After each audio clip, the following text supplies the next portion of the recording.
That night, my husband walked into our family dinner holding his pregnant mistress's hand and introduced her like a trophy. In front of everyone, he said, "At least she could give me what your daughter couldn't, a child." My mother burst into tears. I froze. And just when he smirked, my father calmly stood up, placed a thick envelope on the table and said, "Before you open your mouth again, maybe you should check who owns the company you work for." That's when my husband went completely pale. What would you have done in my place? Tell me in the comments.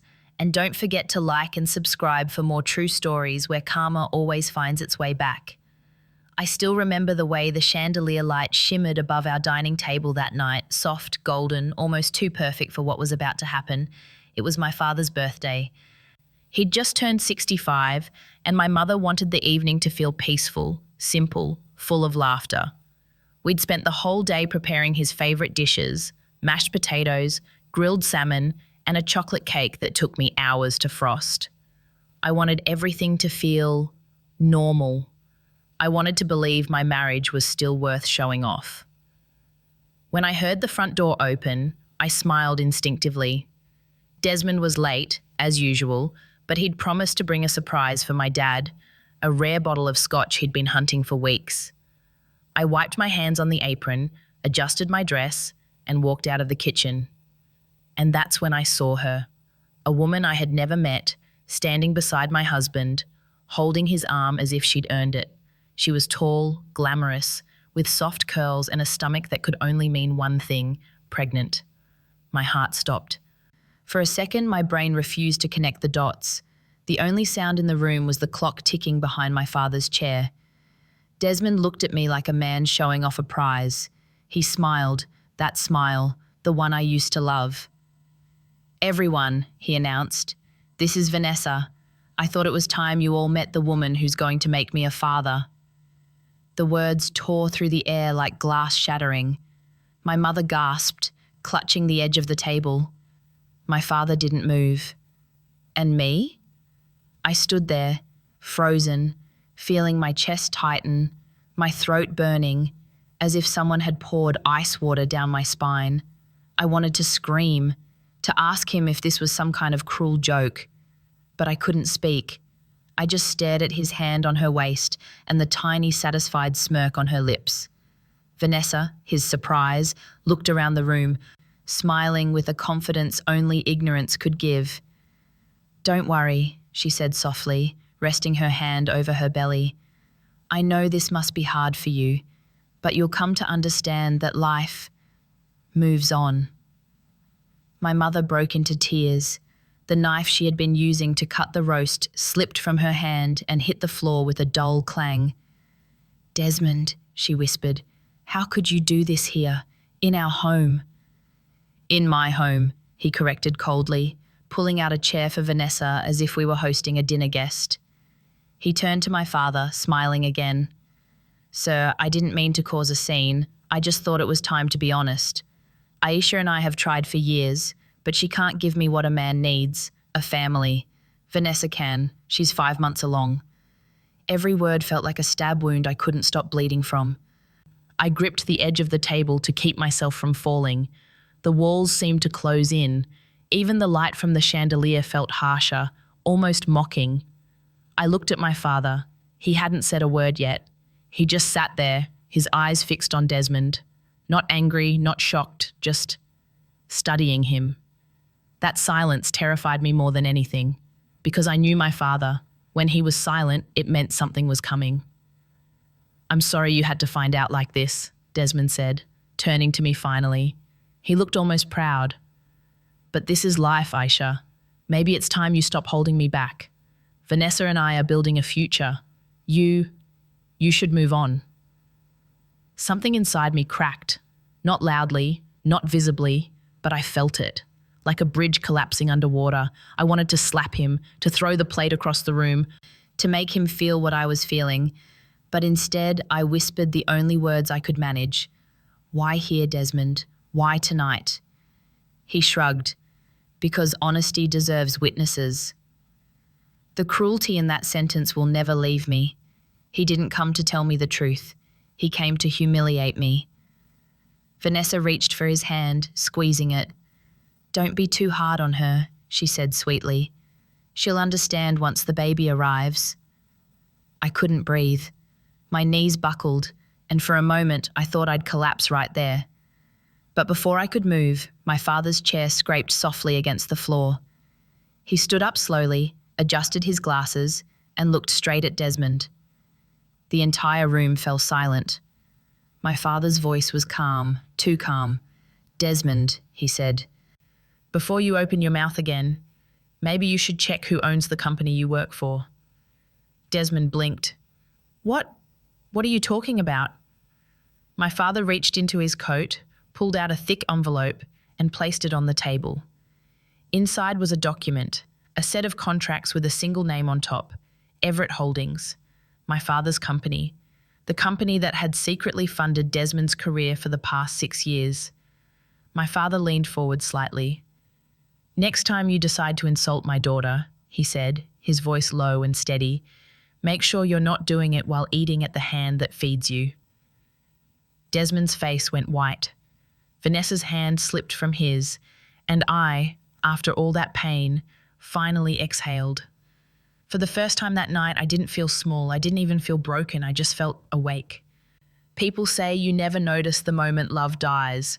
They're wrong. You do notice. It's just that you pretend not to. For the first few years of our marriage, Desmond was the kind of husband every woman dreams of. He made coffee for me every morning, left sticky notes on the fridge saying things like, "My lucky charm," or "We're unstoppable, babe." He used to hold me from behind whenever I cooked, whispering stupid jokes that made me spill salt all over the counter. We didn't have much back then, but we had us. And I thought that was enough. Then came the conversations about children. At first they were gentle, half jokes over dinner, daydreams about a boy with his smile or a girl with my eyes. But after 2 years of trying, the laughter in those conversations started to fade. The doctor visits turned from hopeful to humiliating. Tests, pills, injections, schedules. Every month became a new reminder of what I couldn't give him. I remember the day the specialist sat us down. She spoke softly, carefully, as if wrapping her words in silk. "There's no medical reason you can't conceive," she said, looking at me. "Sometimes stress, timing, lifestyle, it takes patience." But when we walked out of that office, Desmond didn't say a word. He just walked 3 steps ahead of me, his silence heavier than any diagnosis. That silence became our new language. He stopped holding my hand in public. He stopped calling me honey, stopped asking about my day. At night, he started sleeping with his back to me. Sometimes when I turned off the lights, I'd whisper "good night," just to hear if he'd still say it back. He never did.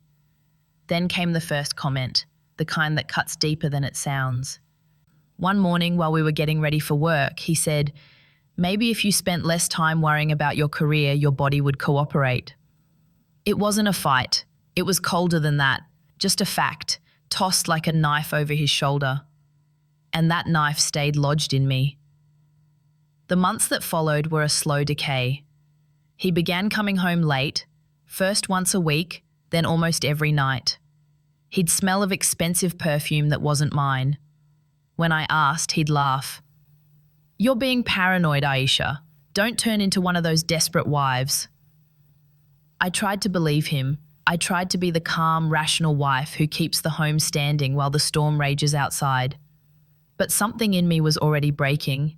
One night I stayed up waiting. It was 2 a.m. when he finally came home. His shirt was half buttoned, his tie missing. When I asked where he'd been, he sighed and said, "Work dinner. Stop making everything dramatic." Then he went straight to the shower. While he was in there, his phone buzzed on the table. A message lit up the screen. "You left your cufflinks here. Baby's kicking again." My chest went cold. My hands trembled so badly I could barely breathe. When he came out, I confronted him. He didn't even look guilty. He just stared at me and said, "So now you're snooping through my phone?" That was the night I realized I wasn't his wife anymore. I was an obstacle. After that, he didn't hide it. Late nights became whole weekends away on business. He changed his passwords, his tone. Even the way he said my name, like it was a chore. I stopped eating, stopped sleeping. Every time I saw a pregnant woman on the street, it felt like the world was mocking me. One Sunday, I went to church alone. I remember kneeling there, praying not for a baby, but for peace, for strength to stop hating myself. Because that's what infertility does, it turns love into shame. And I was drowning in it. My mother noticed the change before anyone else. One afternoon, she came by unannounced, found me sitting on the kitchen floor with the oven timer still beeping. She didn't ask questions. She just hugged me and said, "Don't let him define your worth, Aisha." I nodded, but I didn't believe her. At that point, Desmond's opinion was the only mirror I looked into, and it reflected nothing but failure. Then came the whispers. My co-workers started avoiding eye contact. Someone slipped and mentioned seeing Desmond at a restaurant with a younger woman. When I asked him about it, he smirked. "You're losing it, Aisha. Maybe talk to a therapist instead of accusing me." He said it so smoothly that for a moment I wondered if I was the problem. If I had imagined the text, the perfume, the distance. That's what emotional abuse does. It rewires your reality until you doubt your own pain. The final crack came a week before my father's birthday. Desmond came home with a new watch and an arrogance I hadn't seen before. He looked at me over dinner and said, "My life's moving forward, Aisha. You should find something to fill yours." When I asked what that meant, he just smiled. And in that smile I saw it, the truth I had been avoiding. He was done pretending. He wanted me to see her. Still, I clung to denial. I spent the next week planning my father's birthday dinner, baking, decorating, pretending everything was fine. Because if I could just make that night perfect, if I could make him proud again, maybe I could win him back. But love built on humiliation can't be saved. It can only collapse. And that's exactly what happened when he walked in that night, holding her hand. The night I found out the truth, the world didn't explode. It just cracked, quietly, cruelly. Desmond had been distant for weeks. He said he was working on a new construction project, something big. He started dressing better, shaving more often, wearing cologne I'd never smelled before. When I asked, he said, "Presentation matters, Aisha. You wouldn't understand." That should have been my first clue. But love blinds you, not with light, but with excuses. One Friday evening, I decided to surprise him at work. It was something I used to do back when things were good. Bring him coffee, chat with his assistant, wait for him to finish. That day, the receptionist gave me a puzzled look when I arrived. "Mr. Hayes isn't here," she said. "He left an hour ago with Miss Jenkins." "Miss Jenkins?" I repeated, my stomach tightening. "His project manager," she added quickly, realizing too late that I hadn't known. She tried to smile it off, but I could already feel my pulse pounding in my ears. I drove home faster than I should have. His car wasn't there. I sat in the driveway watching the shadows stretch across the porch, hoping, no, begging, for him to come home alone. At 9:30 p.m, headlights swept across the window. My breath caught. He walked in wearing the same confident smile I used to fall for. "Where were you?" I asked softly. "Work dinner," he said, loosening his tie. "With Vanessa Jenkins?" He froze for half a second, just enough to confirm everything. Then he laughed. "So now you're checking up on me at the office? God, Aisha, that's pathetic." "Are you sleeping with her?" The words came out smaller than I meant them to, like they were afraid of the air. He looked me straight in the eye. "Yes. And before you ask, yes, she's pregnant." It was the kind of pain that doesn't make you cry. It just hollows you out. I think he expected me to scream, to throw something, to fall apart. But I didn't. I stood perfectly still, gripping the edge of the counter so hard my knuckles went white. "You don't even look surprised," he said. "Maybe you already knew this was coming. You've been holding me back for years, Aisha. You don't inspire me anymore. You don't even look alive." I wanted to slap him, but I didn't. I just whispered, "Does she know you're married?" He smirked. "Of course. She's not a fool. She knows what she's getting. A man who wants a real family." I could feel something sharp tearing through my chest, but I managed to ask, And what am I then? He shrugged. You were the right woman for a time, the stable phase, the respectable wife, but you stopped being enough. That sentence echoed in my head for days. You stopped being enough. He grabbed his jacket and left before I could respond. The front door clicked shut with a finality that felt like a tomb ceiling. The silence afterward was deafening.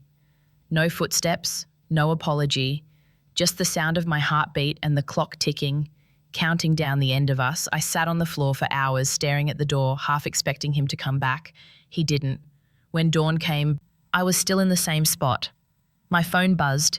It was a text from him. Don't make this dramatic, Aisha. You'll always have a place in my life, just not the same one. That morning, something in me died. For the next few days, I moved through the house like a ghost.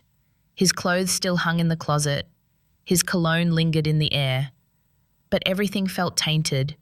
Even the walls seemed to whisper his betrayal. Then, a few nights later, I got an invitation in my email. It was from him. Subject: dinner at your parents' place.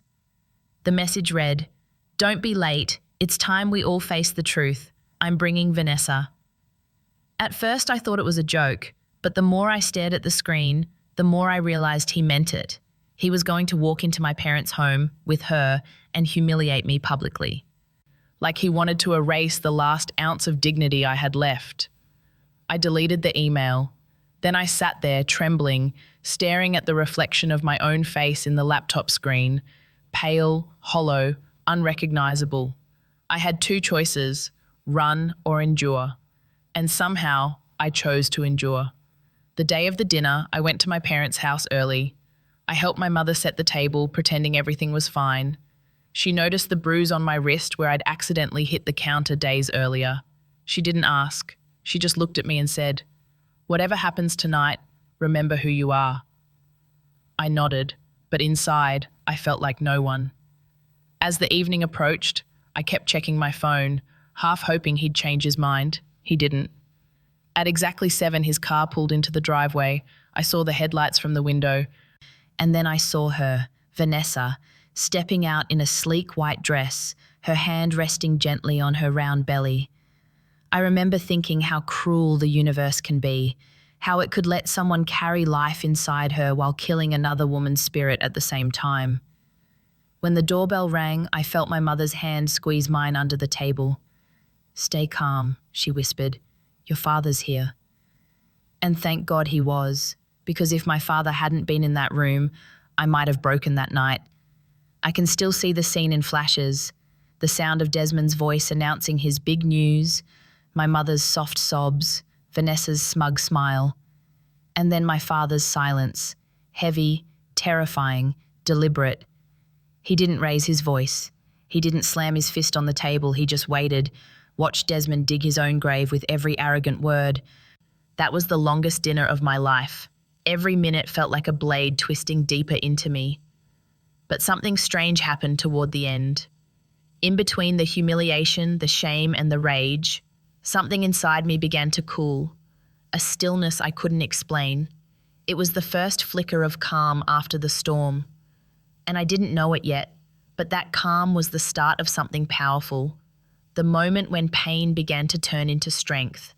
The smell of roasted turkey still reminds me of that night. Sweet, warm, and heavy, like comfort twisted into a weapon. The house looked beautiful. Candles flickered across the tablecloth. My mother's silverware gleamed. Soft jazz played from the old speaker in the corner. Everything looked perfect. Everything felt wrong. I had spent the entire afternoon pretending, smiling, cooking, arranging flowers, pretending I didn't know the man I married was bringing another woman into this house, pretending I could survive it. My father sat at the head of the table, glasses low on his nose as he scrolled through something on his phone. He looked peaceful, too peaceful. My mother fussed over the gravy, humming a tune that cracked every few notes. I could tell she was forcing it, the way mothers do when they already know their child's heart is about to break. When the doorbell rang, no one moved for a moment. The sound sliced through the air like a blade. Then my mother whispered, "I'll get it." But my father stopped her with a single glance. He set his phone down, folded his hands, and said calmly, "Let them come in." The front door opened, and there he was, Desmond, in his best suit, grinning like he owned the world. Beside him, Vanessa shimmered in pale gold, her hair glossy, her hand cradling the curve of her stomach like a prize. My stomach twisted, but I didn't flinch. Not this time. "Good evening, everyone," Desmond announced, stepping inside as if nothing was wrong. He leaned down to kiss my cheek. I turned slightly so his lips brushed the air instead. He smirked, the kind of smirk that said he liked the game. He guided Vanessa to the chair right next to mine. "My wife," he said with a mock toast, "has always been the perfect hostess. I knew she'd make tonight special." My mother's eyes were red already. Vanessa smiled politely. "You have such a lovely home, Mrs. Everett," she said softly. "It's so full of family warmth." Her voice dripped with irony. I wondered if she practiced it in the mirror. The first half of dinner was unbearable. Desmond talked non-stop, about business, about new beginnings, about how life rewards those who aren't afraid to take chances. He was performing like an actor desperate for applause, and every sentence was a dig at me. "Some people," he said at one point, swirling his wine, "are content living small lives. Others take risks and build something bigger." He didn't look at me when he said it. He didn't have to. The room understood exactly who he meant. My father listened quietly, his face unreadable. But I saw it, the subtle clench of his jaw, the flicker in his eyes. He was waiting. Desmond went on, bragging about the upcoming expansion of his firm, the investors lining up to work with him. He had no idea that the biggest investor sitting at that table was my father. Vanessa laughed lightly, brushing her hair behind her ear. She placed a hand on her belly and said, "We're thinking of naming the baby after Desmond's grandfather. He was such a strong man, right, honey?" Desmond smiled proudly. He sure was. Then, without warning, he turned toward my father.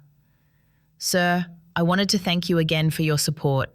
Aisha always said you believed in me. I hope to keep making you proud."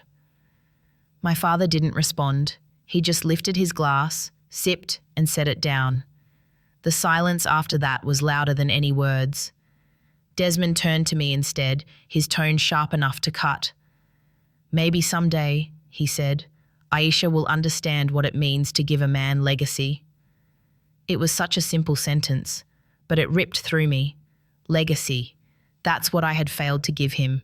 A legacy, a name, a child. And now he was building one with someone else right in front of me.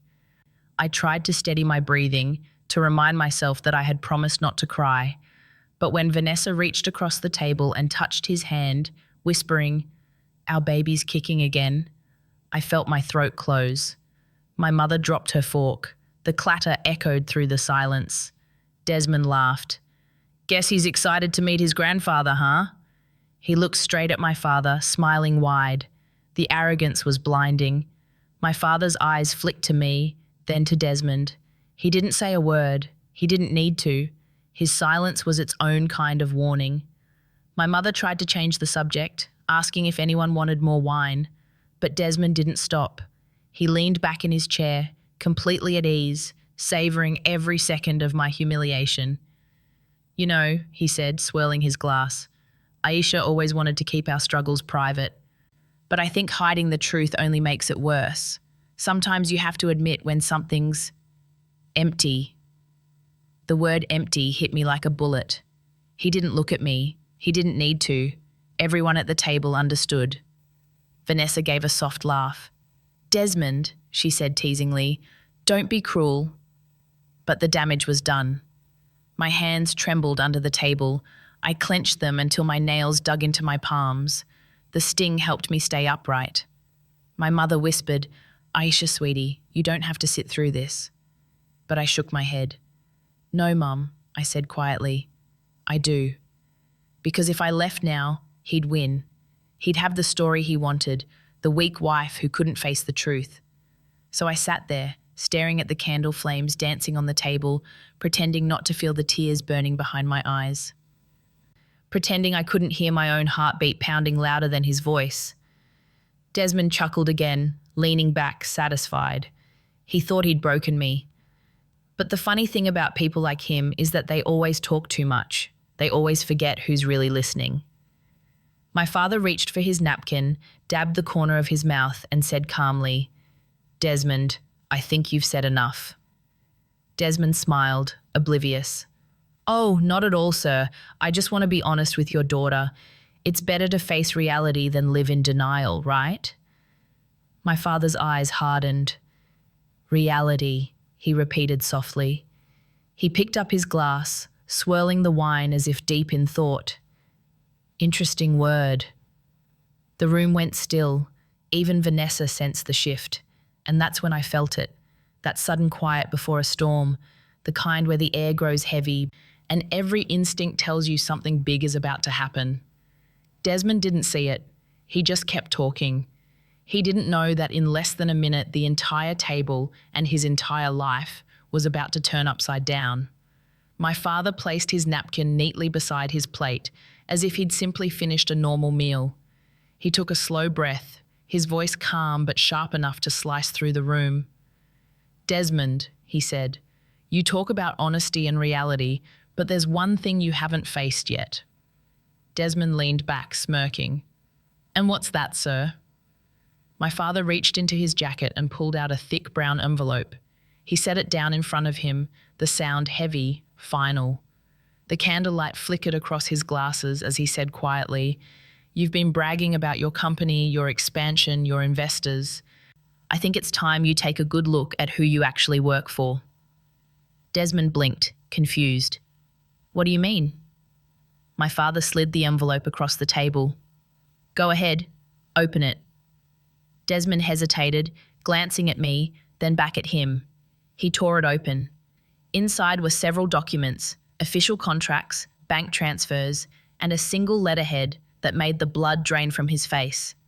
Everett Holdings, my father's company. He stared at the papers, his hands starting to tremble. My father's tone never changed. It was steady, deliberate, the voice of a man who never needed to shout to command fear. "You've been working under a subsidiary of Everett Holdings for 5 years, the one that funded your firm, approved your loans, and paid your contractors. Every paycheck you've ever signed," he paused, leaning forward slightly, "was signed because I approved it." The colour left Desmond's face. He looked at Vanessa, then back at my father. "That's impossible. My company's independent. We have investors, partners." My father raised an eyebrow.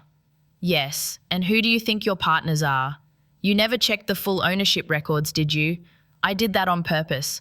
I wanted to see what kind of man my daughter married." The silence was absolute. Even the candles seemed to stop flickering. Desmond swallowed hard. You've been watching me?"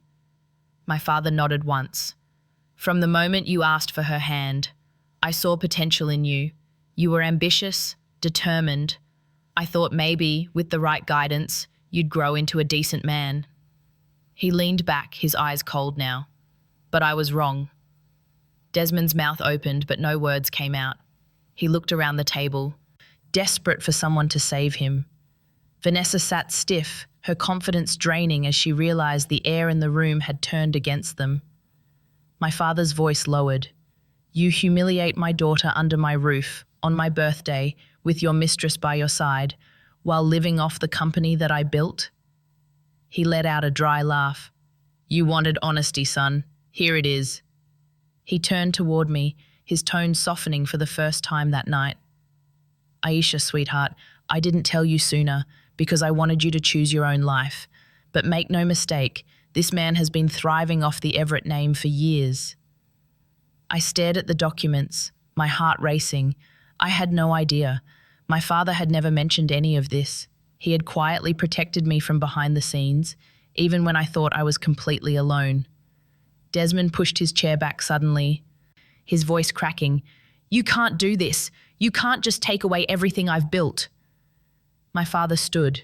He wasn't a tall man, but when he rose, The entire room seemed to shrink.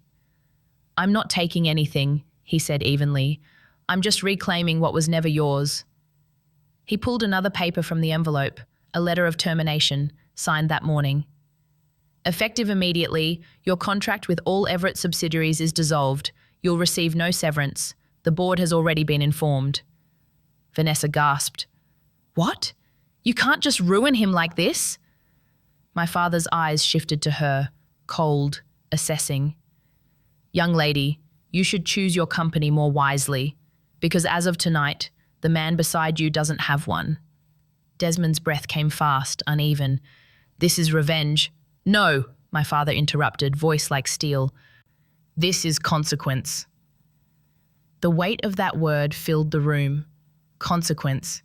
It hung in the air, heavy and undeniable. My mother reached for my hand under the table. She didn't say a word, but I felt her trembling slightly. Not from fear, but from relief. Desmond stood frozen, eyes darting between my father and me. For the first time in years, he looked small. All the arrogance, the charm, the power, it evaporated. "I suggest you leave," my father said finally, "before I have security escort you out." Vanessa looked at him, horrified. "Desmond, let's go." But he couldn't move. His pride wouldn't let him. He turned toward me, face twisted with something between anger and humiliation. "This isn't over, Aisha," he hissed. "You'll regret this." I met his eyes calmly. "For once, Desmond," I said, my voice steady. "I'm not the one who's afraid anymore." He stared at me for a moment, then turned sharply and stormed toward the door. Vanessa followed, her heels clacking nervously against the floor.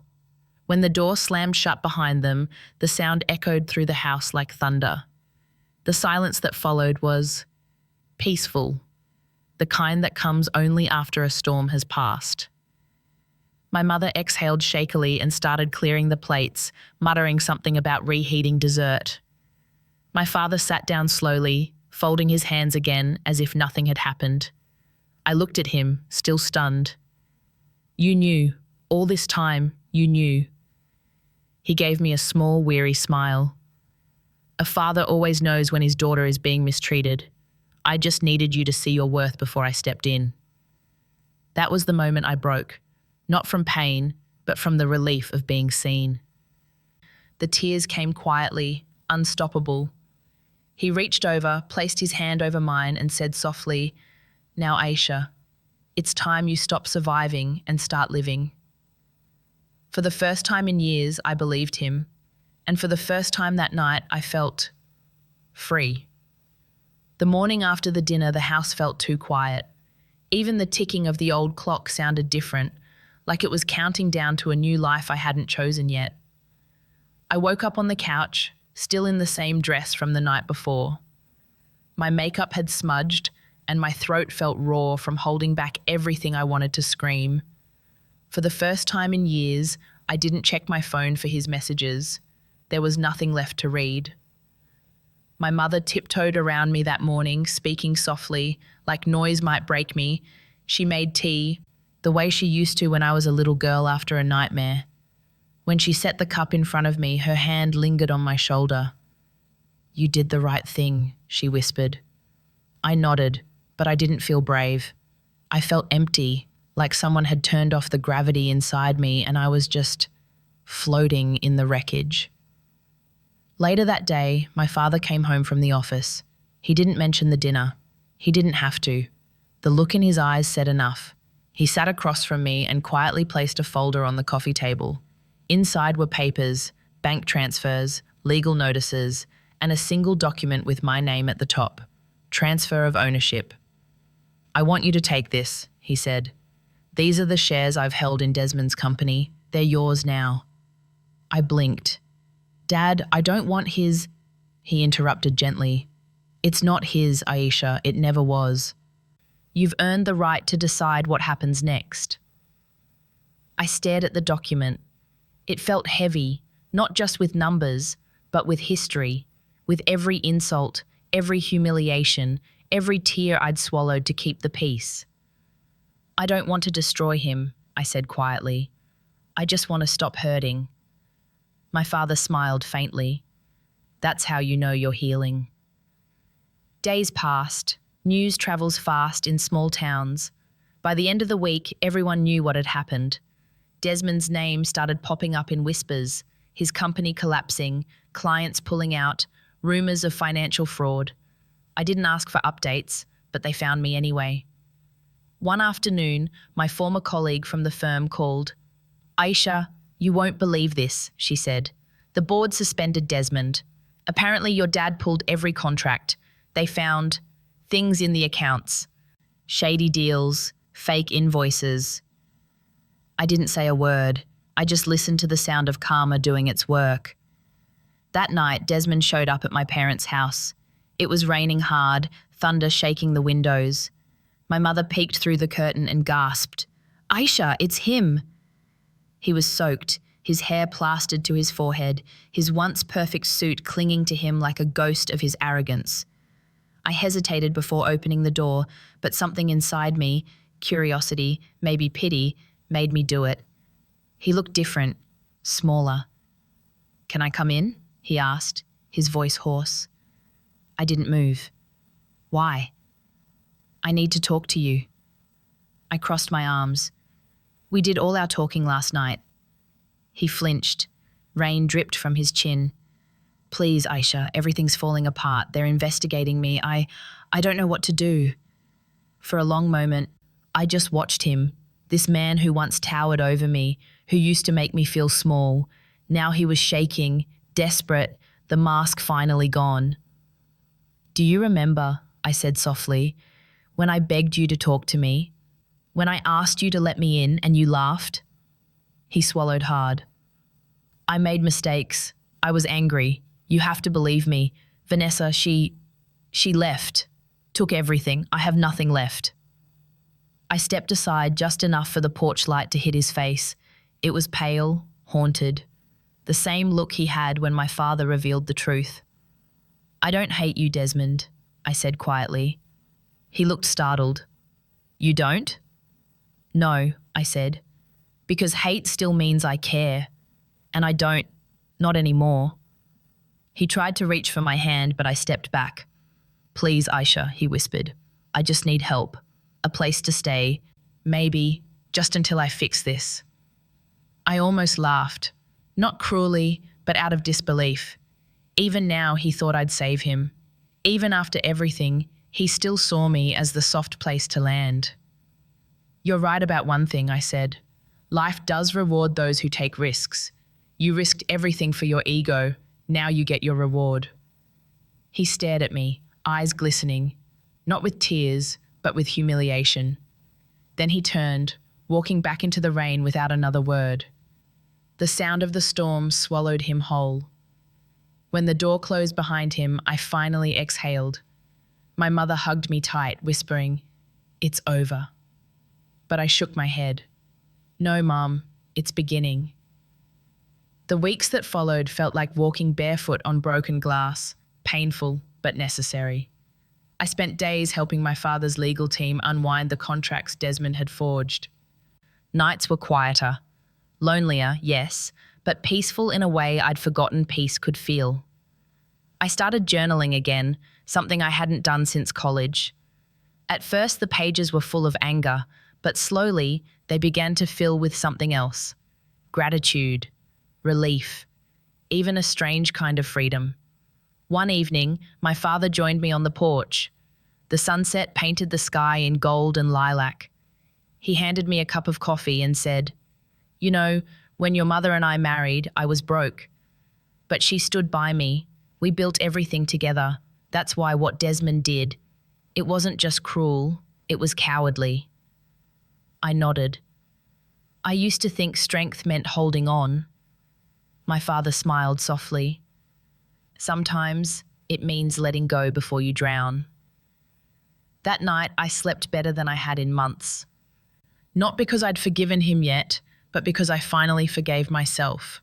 For staying too long, for trying too hard, for forgetting who I was. The next morning, I woke up early, packed a suitcase, and told my parents I was moving out. Not far, just to a small apartment downtown. It was time to start over, on my own terms. As I stood at the door, my mother handed me a small silver keychain shaped like a star. "For luck," she said. "You deserve new light." I smiled. For the first time in years, it didn't feel like pretending. Starting over was nothing like I imagined. It wasn't cinematic or triumphant.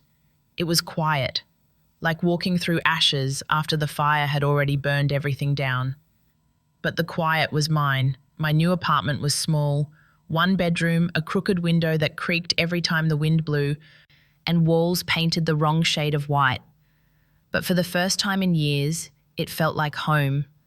No perfume that wasn't mine, no footsteps pacing in anger, just me, and silence that didn't hurt anymore. I found work at a small community arts centre downtown.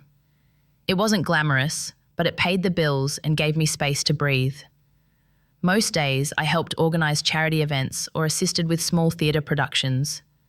Being surrounded by people who created something beautiful from nothing, it reminded me that rebuilding didn't have to mean revenge. Sometimes it just meant rediscovering your rhythm. Still, I couldn't escape the whispers about Desmond. Every headline seemed to mention him. Hayes Construction under investigation. CEO faces financial collapse. Even my co-workers whispered when they thought I couldn't hear. At first, the thought of his downfall made me sick.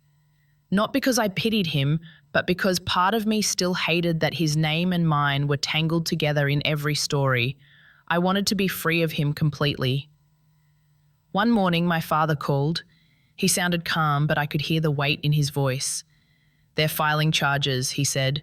"Fraud, embezzlement, tax evasion. It's worse than I thought." I didn't know what to say. I should have felt vindicated. Instead, I just felt tired. "Do you want me to testify?" I asked. He hesitated. "Only if you want to." And for the first time in months, I realised I didn't. Desmond's punishment didn't need my voice. His own choices had already spoken loud enough. That night, I sat by the window with a cup of tea and wrote in my journal, "I don't want revenge, I want peace, and maybe purpose." It was the first time the word purpose had appeared in my handwriting since the divorce. A few weeks later, I got a call from a woman named Claire, the director of a regional nonprofit theatre group. She'd seen my work organising charity galas and wanted to invite me to join as a creative consultant for their next play. "Your background in psychology and communication could be really helpful," she said. "Plus, we could use someone who understands emotion." Emotion. If only she knew. I accepted. The first rehearsal was messy, actors forgetting lines, lights flickering, chaos everywhere. And yet, when I stood at the back of the theatre watching them breathe life into the story, something inside me stirred. It felt familiar, like a version of myself I'd buried long ago was waking up again. When rehearsal ended, the director, a man named Caleb Stone, walked up to me. He was tall, with salt and pepper hair, and the kind of quiet confidence that didn't demand attention, but earned it anyway. "You used to perform, didn't you?" he asked. I blinked. "How do you know?" "The way you watch," he said simply. "People who've been on stage don't just look. They feel every mistake, every silence. You miss it." I opened my mouth to deny it, but couldn't. He was right. Before Desmond, before the marriage, before the word infertile became the only label that mattered, I'd loved performing. I used to act in college plays, and for a brief time, I believed I could move people with my voice. But I gave it up when I married Desmond. He'd called it a childish hobby. That night, I went home and found my old box of scripts, dusty, wrinkled, but still there, like little ghosts of who I used to be. I spent hours reading lines aloud in front of the mirror. At first, my voice cracked. I forgot the rhythm, the breathing. But as the night went on, the words began to flow again. And for the first time in years, I didn't hear Desmond's voice in my head. I heard my own. A month later, Claire convinced me to audition for a small role. "Just for fun," she said. I hesitated, terrified of failing again.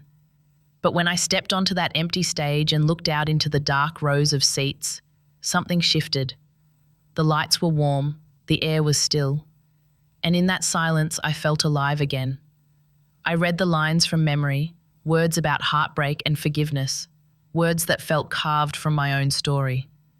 When I finished, the room was quiet. Then Caleb from the back row said softly, "That was real." I didn't get the lead role, but I got something better, respect, a place to belong again. Weeks turned into months. The play opened to small crowds, but each performance felt like reclaiming another piece of myself. After every show, someone from the audience would stop me and say, "Your eyes, you looked like you were living it." And I was, because every word I said on stage was another truth I'd finally learned to speak. One night, as the curtain fell, I glanced into the audience, and for a second I swore I saw him, Desmond, sitting in the back, watching me. Maybe it was my imagination, maybe it wasn't, but I didn't look away. I just held my head high, bowed, and walked off stage. In the dressing room mirror, I barely recognized the woman staring back. Not because she looked different, but because she finally felt different. There was strength in her smile, calm in her eyes, and a softness that wasn't weakness, it was peace. For the first time since everything fell apart, I knew one thing for certain. I didn't just survive Desmond, I outgrew him. The night after our final performance, the theatre was packed. Every seat was taken, every face turned toward the stage. I could feel the heat of the lights on my skin, the hum of anticipation vibrating through the floorboards. And when the curtain fell, the applause was deafening. I bowed, smiling, not for them, but for me. For the woman who had once believed her worth depended on someone else's approval. For the girl who'd stopped recognizing her own reflection and somehow found her way back. After the show, the cast celebrated at a small diner nearby. Laughter, music, cheap champagne, it all felt light, easy.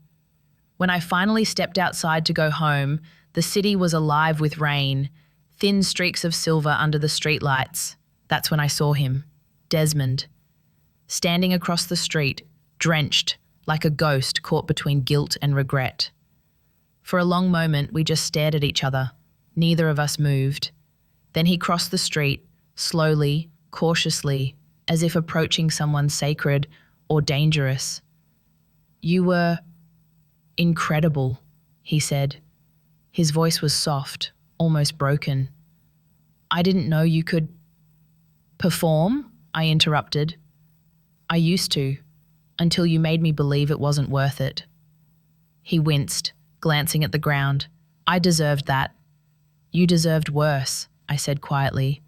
"But life seems to be doing that for me." He nodded, a hollow laugh escaping him. "Yeah, life's been generous with its lessons." His voice cracked on the word lessons. There was no arrogance left in him, no confidence, no charm, just exhaustion. The sharp, prideful man who once humiliated me in front of my parents was gone. What stood before me was what remained when ego burns away, ashes. He rubbed his temples. "They're taking everything, Aisha. The company, the house, even the car. My accounts are frozen. I might go to prison." He laughed bitterly. "You know what's funny? The only person who hasn't turned their back on me is the one I least deserve to face." I didn't answer. The rain was cold, but it felt cleansing. He looked at me again. "You're happy, aren't you?" "Yes," I said simply, "because I stopped waiting for you to change." For a long time he said nothing. Then he whispered, "Do you ever miss us?" I took a deep breath. "Sometimes I miss who I thought we were, but I never miss who you became." His eyes glistened. "I don't sleep, you know. I keep replaying that night, your father, that dinner, the look on your face. I thought I was winning, but I was losing everything that mattered. I could have said 1,000 things, but instead I whispered, 'We always lose what we take for granted.'" He exhaled, defeated. "Do you think people like me ever get redemption?" "Maybe," I said, "but it's not something you ask for. It's something you earn, by facing the mirror, not by begging others to forgive you." He nodded slowly, eyes downcast. Vanessa left. She took the baby. I don't even know where they are. The words hung between us, heavy, almost cruel, and for the first time I didn't feel pity. I felt nothing. Because life had already done what I could never do. It had made him see. "I'm sorry," he whispered, voice trembling, "for everything." I looked at him, really looked at him, and realized that the man standing in front of me wasn't my enemy anymore. He was just a broken chapter in a book I'd already finished reading. "I forgive you," I said softly. His head snapped up, eyes wide. "You... what?" "I forgive you," I repeated, "but not for you, for me." I stepped closer, lowering my voice. "Because carrying anger keeps me tied to you, and I'm done carrying anything that heavy." He stared at me like he wanted to say something, but no words came. The rain fell harder now, washing away the last traces of our past. Finally, I turned to leave. "Goodbye, Desmond." He didn't stop me. He just stood there, watching as I walked away, small under the streetlight maybe, but unbreakable. A week later, the scandal hit every news channel. Hayes Construction's CEO arrested for fraud. The images showed Desmond being led away in handcuffs, head down, the press flashing cameras like vultures circling a carcass. I didn't smile. I didn't gloat. I just turned off the TV and sat in silence. For the first time, I wasn't part of his story anymore. He was part of mine, and only as a lesson. That night, Caleb called. "We're hosting a fundraiser for women's empowerment next month," he said. "They want you to be one of the speakers. Tell your story." "My story?" I laughed softly. "You think people want to hear that?" He paused. "They need to." So I said yes. The night of the event, I stood on stage under soft golden lights. Rows of women watched me, waiting. I took a deep breath and began. "I used to think being strong meant holding on," I said. "But sometimes strength means letting go, of pain, of guilt, of the need to be chosen. Because when you stop begging someone to love you, you finally have room to love yourself." There was silence at first, then applause, soft but growing. And somewhere deep inside, I felt it again. That same warmth I felt on stage, the same peace I'd once mistaken for weakness. Maybe karma isn't punishment. Maybe it's clarity. Because when the dust finally settles, it doesn't matter who hurt you, who left, or who fell. What matters is who you became when it was all over. And I had finally become someone I could be proud of. They say forgiveness doesn't change the past, it changes you. I used to roll my eyes when people said that, but now, standing on the balcony of my little apartment as the sun rose over Atlanta, I understood. Forgiving Desmond hadn't erased what he did. It had simply untied the last knot between us. And when the final thread broke, something inside me expanded, like my lungs finally remembered how to breathe again. I started seeing life differently after that. Colours looked brighter, food tasted better, music didn't make me sad anymore. It's strange how peace can sneak up on you quietly, one small breath at a time. Work at the theatre kept growing.